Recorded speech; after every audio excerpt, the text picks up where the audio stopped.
بسم اللہ الرحمن الرحیم قال النبی صلی اللہ علیہ وسلم من اکل من هذه الشجرة فلا يقربن مصلانا۔ حضور نبی کریم سرور دو عالم صلی اللہ علیہ وسلم نے ارشاد فرمایا، جو شخص اس درخت میں سے کچھ کھا لے وہ ہماری مسجد کے قریب نہ آئے۔ یہ بخاری اور مسلم کی روایت ہے، متفق علیہ حدیث ہے۔ حضرت عبداللہ ابن عمر رضی اللہ تعالیٰ عنہ اس حدیث شریف کے راوی ہیں۔ ایک اور حدیث کے اندر آپ نے اس کی تشریح کی ہے، آپ نے فرمایا من اکل ثوما او بصلا، جو لہسن کھائے یا پیاز کھائے، فلا یقربن، تو وہ ہمارے قریب نہ آئے، ولا یصلین معنا، اور وہ ہمارے ساتھ نماز نہ پڑھے۔ اور ایک روایت میں آپ نے فرمایا فإن الملائکۃ تتعزى مما يتعزى منه بنو آدم، اس لیے کہ فرشتوں کو بھی ان چیزوں سے تکلیف ہوتی ہے جن چیزوں سے انسانوں کو تکلیف ہوتی ہے۔ ان ساری احادیث کا خلاصہ یہ ہے کہ وہ چیزیں جن کے کھانے سے انسان کے منہ میں بدبو پیدا ہوتی ہے، جیسے پیاز ہے، لہسن ہے، یا کوئی بھی ایسی سبزی ہے یا کوئی بھی کھانے کی ایسی چیز جس کی وجہ سے انسان کے منہ میں بدبو پیدا ہو، تو اس شخص کو مسجد میں آنے سے پہلے یا کسی بھی مجلس میں شریک ہونے سے پہلے اس کو چاہیے کہ اپنے منہ کو صاف کرے، اپنی منہ کی اس بدبو کو زائل کرے، ختم کرے، اس کے بعد مسجد میں آئے۔ اس لیے کہ اس بدبو سے ایک تو انسانوں کو تکلیف ہوتی ہے، اور انسانوں کو تکلیف پہنچانا یہ ناجائز ہے۔ دوسرے نمبر پر جہاں نیک کام کیا جاتا ہو، جیسے مسجد میں نماز پڑھی جاتی ہے، تو وہاں رحمت کے فرشتے ہوتے ہیں، رحمت کے فرشتوں کو بھی اس بدبو سے تکلیف ہوتی ہے۔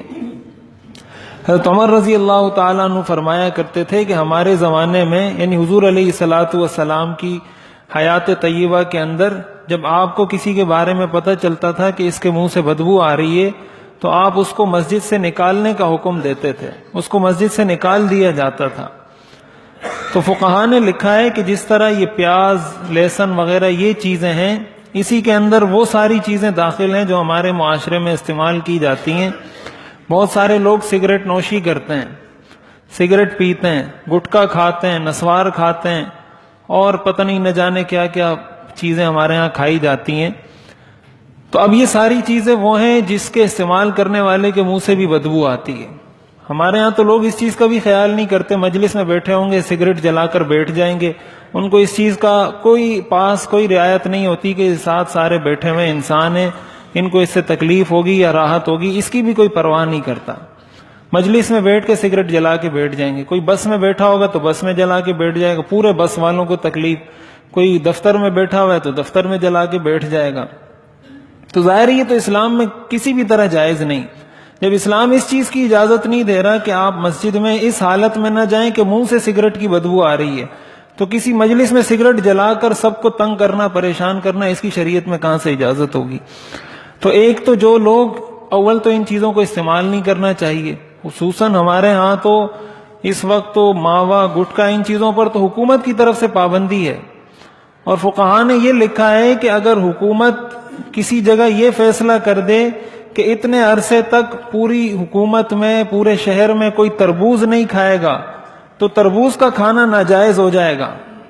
اس لیے کہ حکومت کا یہ فیصلہ کسی عوام کی مصلحت کے لیے ہوگا کہ بھئی اس سے لوگوں کے یا پیٹ خراب ہو رہے ہیں، یا یہ ہو رہا ہے یا وہ ہو رہا ہے، تو اس کا تو نقصان یقینی ہے۔ یہ ماوا ہے، گٹکا ہے، جیم ہے، نہ جانے کیا کیا گند بلا کھایا جاتا ہے، ان سب کا تو نقصان یقینی ہے۔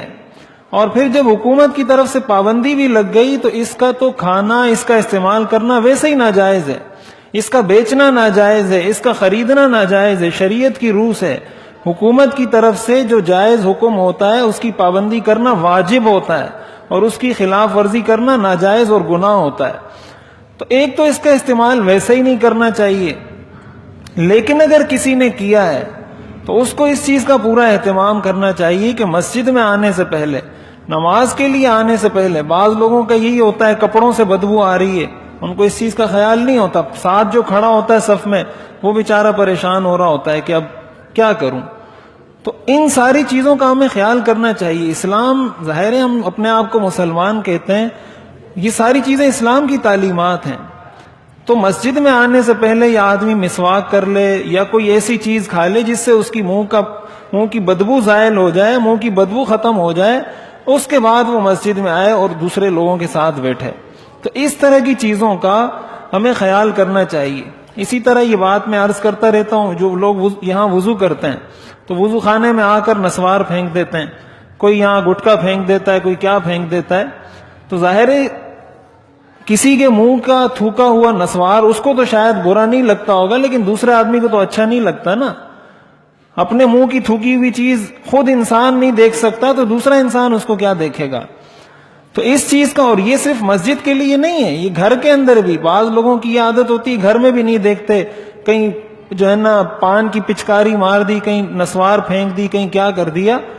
تو جس طرح باہر کے لوگوں کو تکلیف پہنچانا ناجائز ہے، اسی طرح اپنی بیوی بچوں کو تکلیف پہنچانا بھی ناجائز ہے. یہ سارے احکام صرف مسجد کے لیے نہیں ہیں، یہ سارے احکام صرف مسجد کے باہر کے لیے نہیں، گھر کے لیے بھی ہیں. تو بحیثیت مسلمان ہمیں ان ساری چیزوں کا پتہ ہونا چاہیے، اور ہمیں یہ پتہ ہونا چاہیے کہ حضور علیہ الصلاۃ والسلام کی تعلیمات ہیں. اللہ تعالی ہمیں حقیقی معنوں میں اسلام پر عمل کرنے کی توفیق عطا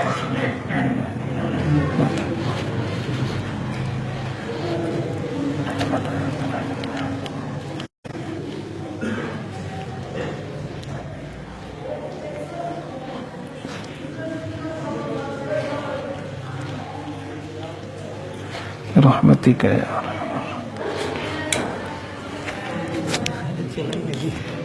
شروع سے یہ